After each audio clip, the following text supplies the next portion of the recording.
We didn't see any wildlife. No, we just in Stevens. Stevens out here? No, that's where we were leaving. We went on a 5-night cruise on Independence of the Seas, visiting Hamburg. Was there a cow? I think back in the day they used to take livestock on boats. Don't quote me on that, that might not be true. And Rotterdam. How are you enjoying your trip? It's alright, but we're with some absolute nightmare friends. And here's what you can expect if you decide to book one too. Our 5-night cruise began in Southampton, the port of call for London and Stonehenge. The onboarding process was quick and simple. Unlike airports where you need to arrive at least 2 hours before your flight, we arrived at the docks at 11:45 AM, which was about 15 minutes before our set embarkation time, and were on board and at the buffet by 12 noon. The ship itself is beautiful and huge, spanning 15 decks, supporting 3,634 guests, weighing 154,407 tons, and stretching 1,112 feet long. You can even walk right up to the front of the ship and stand on the helipad, which was a great feature, especially during sailways.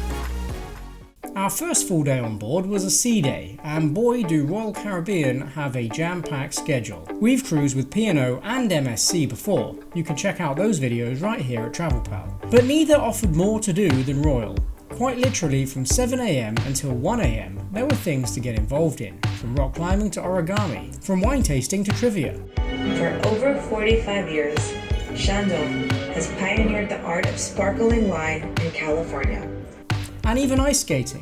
We used the app, pre-cruise, to schedule a whole bunch of activities, and even more when we got on board. The good thing about scheduling your activities is the app will alert you when you have plans, so you'll never miss out on what you want to do. For the popular events like the headliner shows, and in particular the ice skating show, be sure to arrive early to get a good seat. Your accommodation along with the majority of food is included in your cruise fare, but there are other additional costs you can incur during your trip. Firstly, there are tiers to the drinks you can order on board.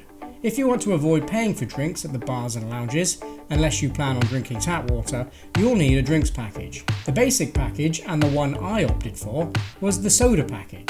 This will get you unlimited soft drinks from the vending machines and the bars, including a nice drinking cup that you can take home. The soda package does not include non-alcoholic drinks or even bottled water.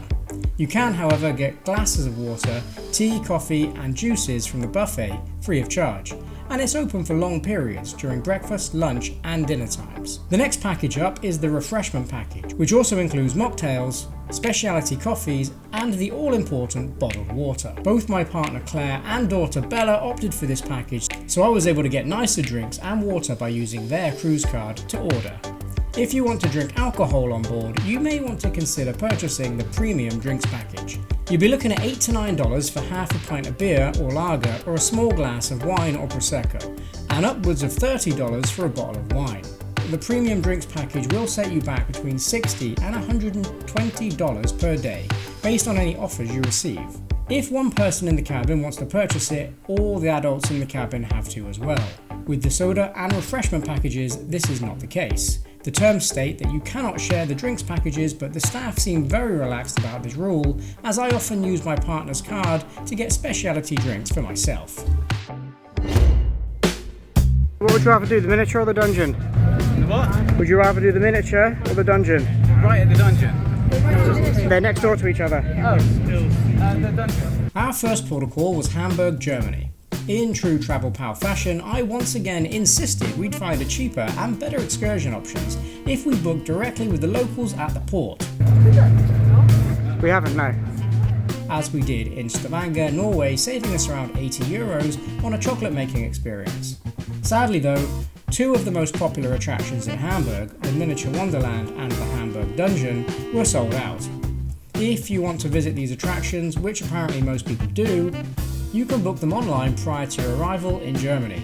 If you're like me and want to just take your chances, you'll find that Hamburg is a lovely city and you can easily spend a few hours exploring on foot from the Westfield shopping centre right on the doorstep of the port to the Maritime Museum, where you can learn about the history of Hamburg's ports and waterways. There's Darth Vader on a motorbike. They definitely didn't have motorbikes back in the day. Does it work? Could you please call the ship and let them know we're going to be late? Our second port of call was Rotterdam, our favourite port and definitely somewhere we would like to return for a few days. There is so much to do and see here that you'll struggle to pick what you'd like to do. Depending on your budget, you can venture out to see the windmills of Kinderjik or neighbouring Amsterdam. If you'd rather stay local, you can check out the Rotterdam Market Hall, which is home to over 80 food stalls and shops, along with restaurants, supermarkets and 220 apartments on its upper floors. There is also the Euromast, which is the highest building in the Netherlands, offering panoramic views of the city. Getting around Rotterdam is also super simple. You can purchase a day travel ticket for €11, which will allow you to hop on and hop off the trams and trains network all day. Expectation, dreams, mistakes, plans, self-love? Interestingly, due to post-World War II reconstruction, Rotterdam holds a record of the city with the most flat roofs in Europe. The city is actively transforming these roofs into valuable urban spaces, and you can even take a guided tour of them if you so choose. The final sea day back to Southampton was relaxing. We purposely didn't schedule too much. One thing we did schedule was the candy sushi making, which took place in the Izumi sushi restaurant. The super candy sushi making was an additional cost activity, but we really enjoyed it and found it good value for money. We also booked the Woman of Wine tasting experience on the first sea day, which was well led and informative.